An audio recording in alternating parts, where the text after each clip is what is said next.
What up, YouTube? Today is chest and back day. Last time I did shoulders and arms, I did not get to do dips. So today I'm going to add dips into the chest and back day. So start off with flies. I got it set fairly low right now, just 100 pounds. Just a little warm up before I go heavy.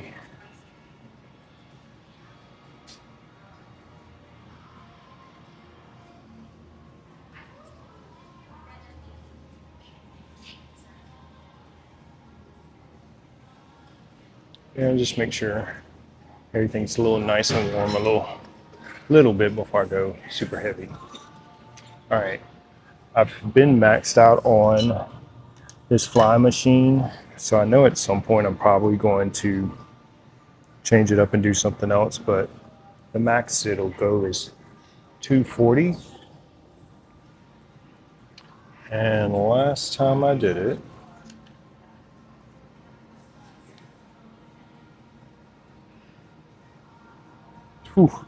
24 reps. Yeah, see, the rep range is so high now. I'd much rather it be lower. So what I might do is not worry about the number, just do it very slow. So the rep is a lot lower, because I think I was just kind of going fast. Let me just slow it down so the rep range is a lot lower to failure. All right, here we go. So yeah, I'm gonna just slow it down.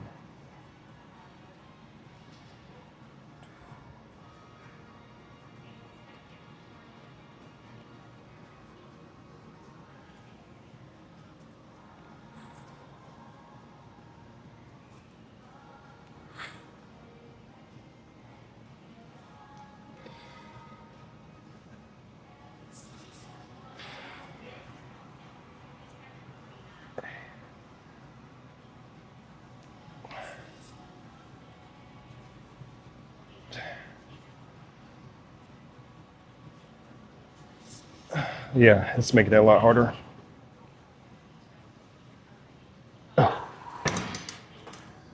So just by slowing it down, I've cut it in half. That was 12.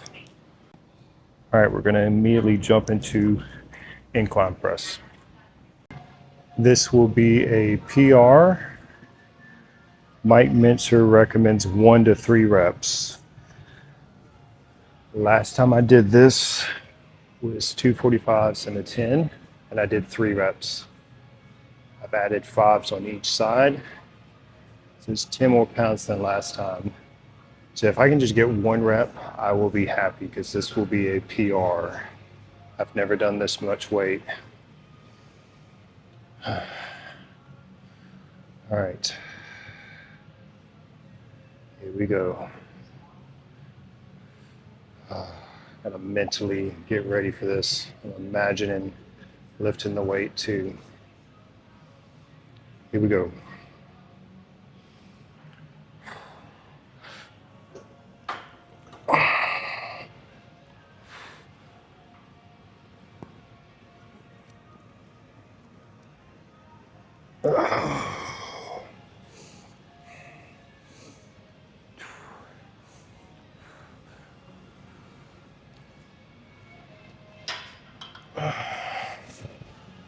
Yep, so 1 rep. Whew.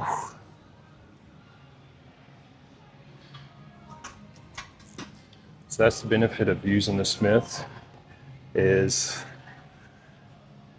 you can catch it. I could have put guides on it, but I knew I could just twist it like that. All right, so new PR. So the way Mincer explains it, 1 to 3 reps. I did 1 rep, so I'm done. What's crazy is someone else might think, oh, you need to do more, you need to do more. That was a 1 rep PR, done. And let me tell you, I can definitely feel a pump just from that 1 rep.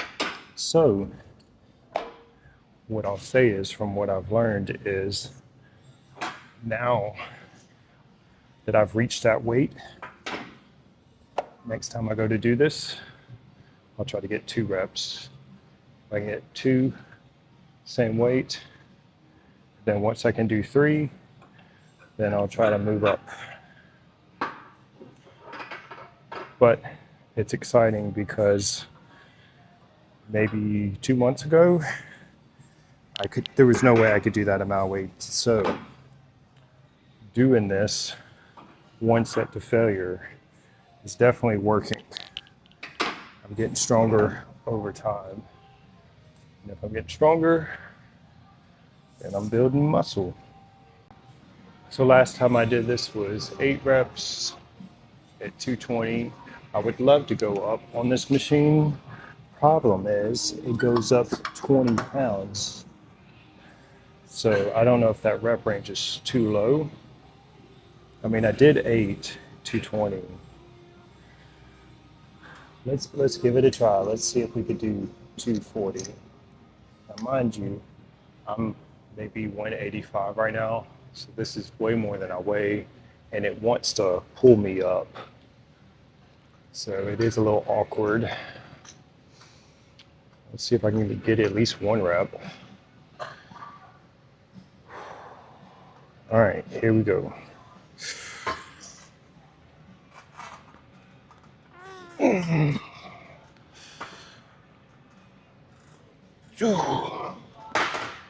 Ooh. It's definitely heavy.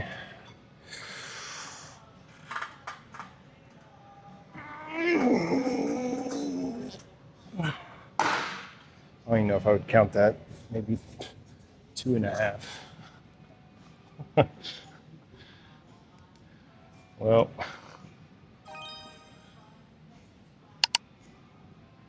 see, pull down.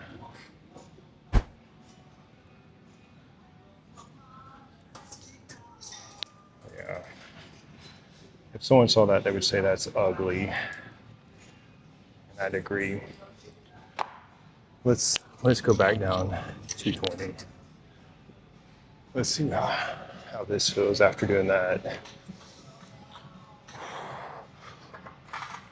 If I even have energy.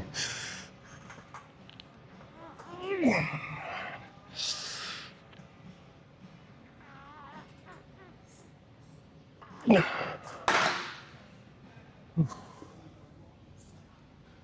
know what's funny is my core is definitely engaged.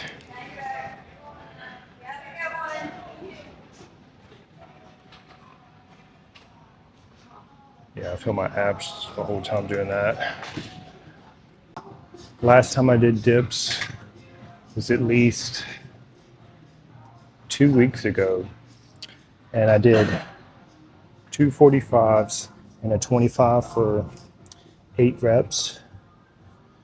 So I'm gonna jump up to 3 45s. I'm expecting maybe 1 or 2 reps, not many reps. But I've gotten to the point where my upper chest is getting pretty well developed, but my lower chest is actually underdeveloped. I don't really have any lines on the underneath. So dips will be my best bet for developing that.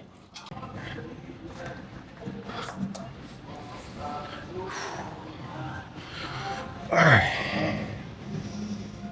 Ooh, it's definitely heavy. Try to get a decent base on it.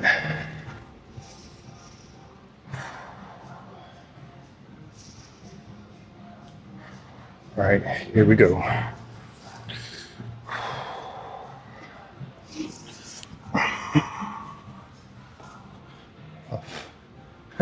Maybe not. All right.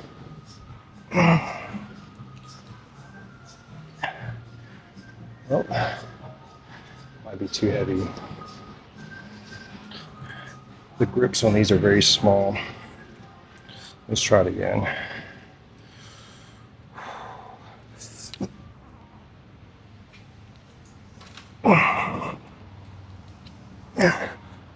Nope, too heavy.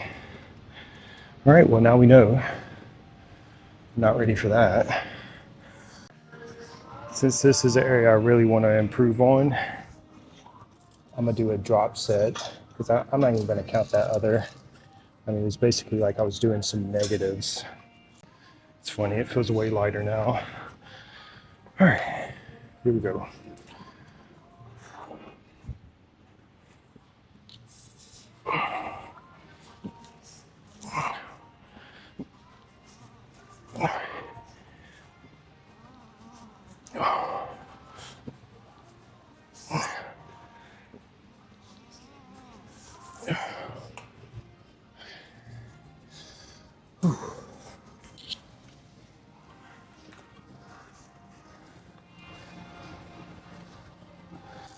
I have no idea how good my form looked, if I was going low enough or not. Woo! Workout complete. Well, I'll be honest, I have no idea how those dips looked, at least that first set. I have a feeling they were pretty ugly. I wasn't really able to do it. I tried a couple negatives, which, hold on, let me get through here. I can't remember. I think I did 1 or 2 negatives before dropping the weight, and then I did some. So I decided to supplement that instead of deadlifts. I'll be honest with you guys, my lats are pretty developed. My chest, I would say probably chest, calves, and forearms are probably my weak points. And so I'm okay with not doing the deadlift and changing it with the dip so I can work on lower pectoral muscles. Well, and this is very important. If you're wanting a aesthetic look, there definitely isn't a one size fits all workout.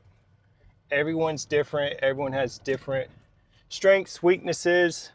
What I recommend is whatever your weakness is, do that towards the beginning of your workouts. So if your weakness was calves or hamstrings on a leg day, do those first. Do them while you're fresh and go as heavy as possible. Focus on intensity.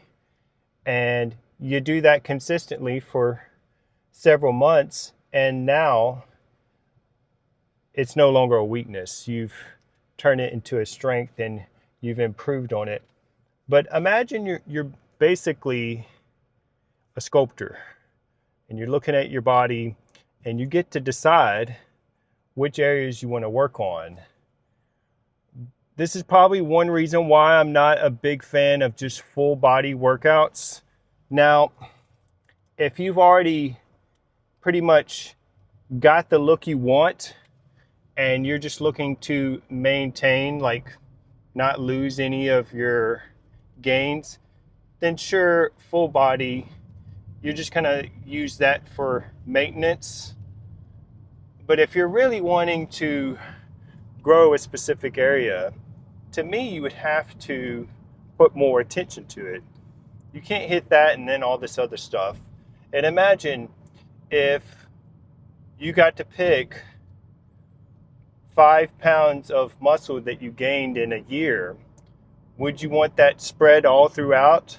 Or would you want to pick one area to put that 5 pounds on where it's way more obvious that you've made some progress? I would say, pick those areas. So if you already got a very well developed chest, then maybe you don't put as many sets or reps on your chest. Maybe your weakness is your back. So on a day like this, I only did the pull down, but if my back was a weak point, maybe I would have done 2 or 3 exercises and I would have done fewer on the chest. But like I said, I'm pretty happy with my lats. Like if I flare them out, I kind of have somewhat of a V-taper, kind of like wings. Could they be bigger? Of course. Like anything, you could just be like, yeah, I want it bigger, bigger. But if I had to pick between my back or my chest, I would say my chest needs more attention. So I think from now on, I will be doing the fly, incline, and dip, and just one pull down for back. So I tried the 240 on that pull down. I'm pretty sure, like, if you were a stickler on technique, you would say, oh, he's just ego lifting. And maybe so. I would not argue with you there, but I did want to at least see if I could pull it down. I ended up doing drop set on that. You know, sometimes it takes a day like today to see, you know, what are your limits, and then you can dial back on the next workout and say, okay, based on that, I know next time when I go to do the exercise, I need to do less weight. I will say I'm very happy about setting a PR on incline, even though it was 1 rep, even though I probably could have, you know, did a drop set and did more. I'm going to trust Mincer that, you know, that 1 set, 1 rep, 2 failure was enough. And for that, he says 1 to 3 reps. I did 1, so we'll see. My goal will be next time I hit chest is to get 2 reps of that. If I get 2 reps of that, I think I'll be very happy. But the only way that's going to happen is if I include enough rest days. So if I try to go back too soon, I'm going to still be stuck on that 1 rep because I haven't given the body enough time to recover and grow. I'm going to spin the camera around. Y'all got to see this view. Look at this view. The sun popping out through the sky. It looked like there were some scattered showers today, but I don't know if you can see it. But man, it's a pretty view. Every time I go this way, there's always a pretty sky, especially the sunsets. I was really happy with today. Now we will rest all weekend. I'll try to get some steps, soak up some sun. The weather's supposed to be really pretty. And next week will be legs. I'll either do it on Monday or Tuesday. We'll see how I'm feeling. I think since I did this today instead of Friday, Monday will be fine. Because then I'll have Friday, Saturday, Sunday. That's at least 3 days of rest before legs. If you've been following this series, let me know what you think. Also, I'd be very curious to see what is your workout looking like right now. How many sets are you doing? Are you doing 1 like me, which sometimes I decide to do a drop set? Are you doing 2 or 3? Or are you doing very high volume like 4? I will say this. If you're doing high volume, you're going to have to eat a lot more. If not, if you don't eat a lot and you're doing high volume, what's going to happen is you'll just be skinny. So if you're a hard gainer, the workout plan I'm doing right now, I would definitely recommend. Because I'm not burning so many calories, I'm leaving that on the table to go towards muscle growth. Whereas if I was doing a bunch of sets and under eating, I would be super skinny. I would not have as much muscle mass. Also, don't forget to like, comment, subscribe. Check out the link in the description. That's to my website where you can fill out a form for online coaching directly with me. Let me know what your fitness goals are, and we will see you in the next one.